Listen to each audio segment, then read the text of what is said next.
नमस्कार विद्यार्थियों, मैं सिंबूराम, सहायक आचार्य हिंदी। प्रिय विद्यार्थियों, इस वीडियो में हम चित्रलेखा उपन्यास के बारे में अध्ययन करेंगे।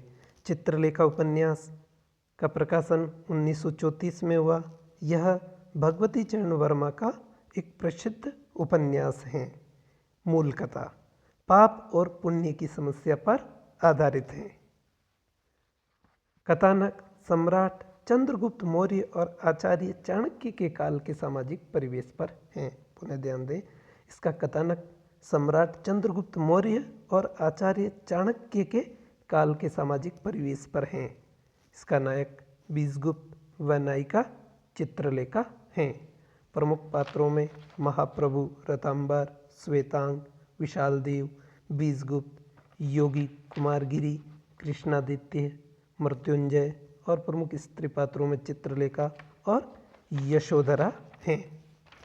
यह मूलतः पाप और पुण्य की समस्या पर आधारित हैं। इसके कथानक का सारांश इस प्रकार है। यह उपन्यास पाप और पुण्य की समस्या पर आधारित है। महाप्रभु रतांबर अपने दो शिष्य श्वेतांक और विशालदेव को दो सक्षम व्यक्तियों श्वेतांक को बीजगुप्त के पास और विशालदेव को योगी कुमारगिरी के पास भेजता है।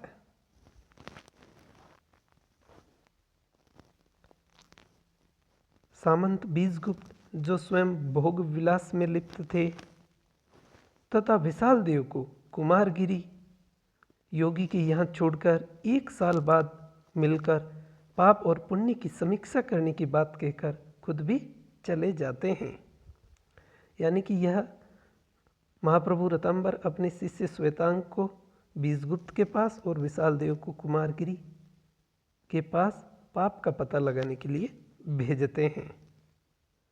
कुमारगिरी योगी हैं।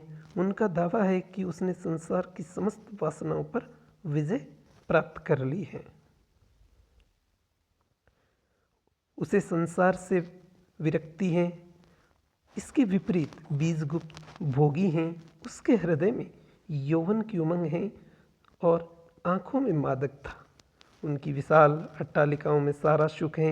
गुरुदेव ने आगाह किया कि ध्यान रखना कि इस अनुभव में तुम स्वयं न डूब जाना।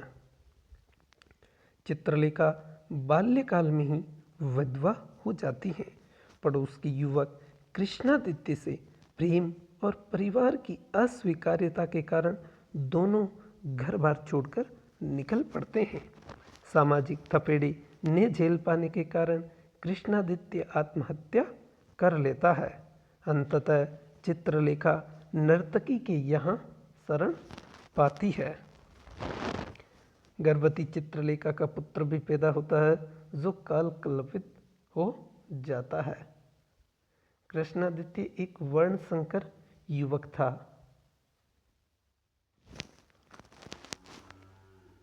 काल कल्पित हो जाता है। नर्तकी चित्रलेखा अपूर्व सुंदरी थी। अपने संयम और तेज की वजह से पाटलिपुत्र के जन समुदाय के बीच आकर्षण का केंद्र बन चुकी थी। एक दिन नृत्य पेश करने के क्रम में बीजगुप्त भी आया था। नृत्य करती चित्रलेखा की दृष्टि बीजगुप्त पर पड़ी। उसे लगा स्वर्ग से कृष्णादित्य उतरकर नृत्य देखने आ गया है। तभी बीजगुप्त की आंखें भी चित्रलेखा से मिल गई।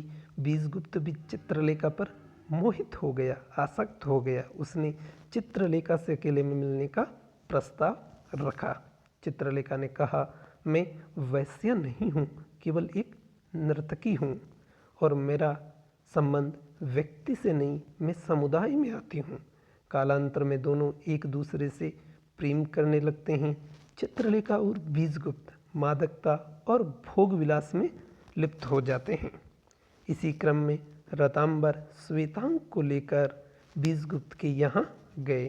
गुरु दक्षिणा के रूप में पाप का पता न लगाने हेतु श्वेतांक को छोड़ गए। दूसरी ओर योगी कुमारगिरी हैं। उनका छत्र संयम और नियम है। उनका मानना है कि संयम और नियम से ही पाप दूर रहता है, फिर भी अपने आचार्य रतांबर के कहने पर विशाल देव को पाप का पता लगाने के लिए शिष्य के रूप में स्वीकार कर लेते हैं। एक दिन सम्राट चंद्रगुप्त के महल में नीति बड़ी है या धर्म की परिचर्चा का आयोजन था, यानी नीति या धर्म कौन बड़ा है उस पर एक परिचर्चा होती है। उसी में चित्रलेखा की भी उपस्थिति है। नृत्य के क्रम में उसे कुमारगिरी को सुनने हेतु रुकना पड़ता है। महामंत्री चाणक्य द्वारा तर्क वितर्क होता है। चित्रलेखा कुमारगिरी के योग और संयम को समूह के समक्ष पलटकर लोगों में उसके प्रति संयम उत्पन्न कर देती है, जिससे कुमारगिरी आहत हो जाते हैं और चित्रलेखा मोहित हो जाती है। आचार्य श्रेष्ठ मृत्युंजय पाटलिपुत्र के एक वयोवृद्ध सामंत हैं। अपनी इकलौती सुंदर और सुशील कन्या के विवाह का प्रस्ताव सामंत बीजगुप्त के सामने रखते हैं, लेकिन बीजगुप्त ने चित्रलेखा के प्रेम में इनकार कर दिया। यह बात जब चित्रलेखा को पता चली तो उसने बीजगुप्त का विवाह बीजगुप्त के कल्याणार्थ यशोधरा से कराने का निश्चय किया और कुमारगिरी के आश्रम में जाने का निश्चय कर लिया। जब बीजगुप्त को यह जानकारी मिलती है तो उन्होंने स्पष्ट कर दिया कि मैं केवल चित्रलेखा से प्रेम करता हूँ, किसी और की कल्पना और प्रेम में नहीं कर सकता। चित्रलेखा के कुमारगिरी के आश्रम में जाने के उपरांत बीजगुप्त पाटलिपुत्र में नहीं रहना चाहा। उसकी सूचना श्वेतांग से मृत्युंजय के यहाँ भेजता है। मृत्युंजय की अनुपस्थिति में यशोधरा के सौंदर्य पर श्वेतांग आकर्षित हो जाता है। मृत्युंजय के आगमन पर श्वेतांग बीजगुप्त की काशी यात्रा का समाचार देते हैं। सामंत मृत्युंजय काशी की सुंदरता याद कर कहते हैं कि पुत्री, यदि तुम तैयारी कर लो तो हम लोग भी साथ में चल लेते हैं। काशी अध्यात्म के साथ साथ रमणीय भी है। श्वेतांग के माध्यम से आपने जाने की इच्छा जाहिर की। बीजगुप्त ने कह देना कि हम साथ ही चल रहे हैं। श्वेतांग को यशोधरा की काशी यात्रा अच्छी नहीं लगी क्योंकि वह यशोधरा से प्रेम करने लगा था। श्वेतांग अपनी स्थिति और मर्यादा का ध्यान में रखकर उसे व्यक्त नहीं कर सका। काशी में कुछ समय व्यतीत करने के उपरांत पुनः बीजगुप्त अपने साथ पाटलिपुत्र लौट आते हैं। यद्यपि काशी में यशोधरा के साथ घूमते फिरते की दिलचस्पी न रखते हुए भी वहाँ से वे वापस आते दिल की कोने में यशोधरा का प्रभाव असर करने लग गया था, परंतु यह आभास होने पर कि श्वेतांग यशोधरा के प्रति आकर्षित हैं, बीजगुप्त स्वतः श्वेतांग से शादी का प्रस्ताव मृत्युंजय के समक्ष रखते हैं। मृत्युंजय यह बताते हैं कि श्वेतांग के पिता मेरे सहपाठी हैं और संबंध भी अच्छे थे, परंतु वर्तमान में आर्थिक स्थिति खराब होने की वजह से मैं अपने पुत्री को इन्हें नहीं ब्याह सकता। बीजगुप्त ने श्वेतांग को दत्तक पुत्र बनाने की बात कही, परंतु मृत्युंजय को यह भय था कि अभी इसकी उम्र क्या है और विचार बदल जाए या दूसरा विवाह कर ले तो इन्हीं का पुत्र उत्तराधिकारी होगा। यह पता चलते ही बीजगुप्त ने अपनी सारी संपत्ति दान देकर श्वेतांग को अपने सामंत की पदवी देने की व्यवस्था कर ली।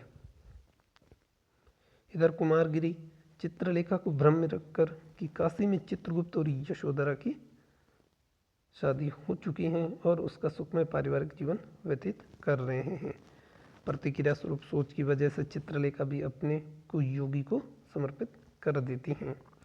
कुमारगिरी और चित्रलेखा वासना में लिप्त हो जाते हैं। योगी का संयम, नियम, ऊंचे आदर्श सब टूट जाते हैं। सारी गतिविधियों के बावजूद चित्रलेखा को बीजगुप्त और यशोधरा के विवाह की बात पर विश्वास नहीं हो रहा था। इस सच्चाई का पता लगाने के लिए वह विशाल देव को विश्वास में लेकर उसे बीजगुप्त के घर भेजती हैं। वहाँ उसकी मुलाकात श्वेतांग से होती है और उसी से समूचे घटनाक्रम की जानकारी प्राप्त होती है। उसे यह भी पता चलता है कि बीजगुप्त का प्रेम अब भी चित्रलेखा के लिए जीवित है। विशाल देव से यह जानकारी मिलते ही कुमारगिरी के प्रति चित्रलेखा का क्रोध भड़क उठता है। वह उसे धिक्कारती हुई वहाँ से निकल जाती हैं। चित्रलेखा का साहब बीजगुप्त के यहाँ जाने को नहीं हो सका साहस वही शीघ्र अपने आवास पर आकर अपने को एकांत में रखकर अपने लिए किए का प्रायश्चित करने लगती है। श्वेतांग जब उसे अपने विवाह के प्रतिभोज में निमंत्रण देने आता है तो उसे यशोधरा और श्वेतांग के विवाह तथा बीजगुप्त के भिखारी के रूप में निकल जाने आदि सब बातों का पता चलता है। उस समय वह श्वेतांग को शुभकामना देती हैं परंतु प्रीति भोज में सम्मिलित नहीं होती। रात्रि में वह बीजगुप्त से मिलने जाती है। उसी समय आधी रात व्यतीत हो चुकी हैं। बीजगुप्त राजा से आज्ञा लेकर एक भिखारी की भांति देश में पर्यटन में निकल जाता है। चित्रलेखा उससे रास्ते में मिलती हैं और अपने भवन पर चलने का आग्रह करती हैं, इस वादे के साथ कि अगले दिन मुझे यात्रा में नहीं रोकेगी। बीजगुप्त अपनी यहाँ रात्रि विश्राम करते हैं। वहाँ जाने पर चित्रलेखा अपनी आप बीती बीजगुप्त को सुनाती हैं और पथभ्रष्ट होने के कारण आपके पास नहीं आ सकी यह कहती है क्षमा याचना करती हैं। बीजगुप्त हंसकर कहते हैं कि चित्रलेखा तुमने बहुत बड़ी भूल की, तुमने मुझे समझने में भ्रम किया, तुम मुझसे क्षमा मांगती हो चित्रलेखा। प्रेम स्वयं एक त्याग है, विस्मृति है, तन्मयता है। चित्रलेखा भी अपनी संपूर्ण धनराशि दान में देकर दोनों भिखारी की भांति निकल पड़ते हैं। एक वर्ष बाद दोनों शिष्य श्वेतांग और विशाल देव अपने गुरु रतांबर से मिलते हैं। पूछने पर अपने अनुभव के क्रम में श्वेतांग बीजगुप्त को महान आत्मा और कुमारगिरी को ढोंगी के रूप में बताता है। वहीं विशाल देव कुमारगिरी को संसार से ऊपर उठे हुए एक अलौकिक और दिव्य विभूति तथा बीजगुप्त को भोगी, विलासी, घृणित और पापी की संज्ञा देते हैं। रतांबर ने विभिन्न परिस्थितियों में रहे अपने दोनों शिष्यों से कहा कि संसार में पाप कुछ भी नहीं, वह केवल मनुष्य की दृष्टिकोण की विषमता का ही दूसरा नाम है।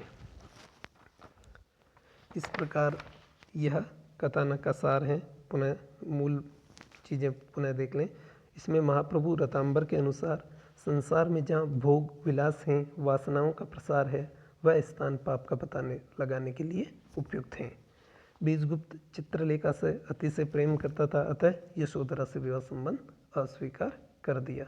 बीजगुप्त ने अपनी सारी संपत्ति और सामंत पदवी श्वेतांग को दान कर दी और यशोधरा व श्वेतांग का विवाह हुआ। श्वेतांग ने महाप्रभु रतांबर को बताया कि बीजगुप्त देवता, त्याग की मूर्ति और पुण्यात्मा है।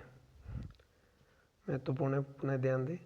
श्वेतांग ने अपने गुरु महाप्रभु रतांबर को बताया कि बीजगुप्त देवता, त्याग की मूर्ति व पुण्यात्मा है तथा कुमारगिरी पशु, वासनाग्रस्त व पापी हैं।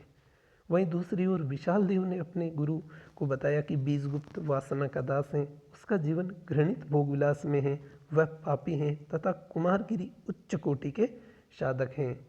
मनुष्य के दृष्टिकोण में भिन्नता होने से तथा विभिन्न परिस्थितियों में रहने से पाप पुण्य की परिभाषाएं बदल जाती हैं।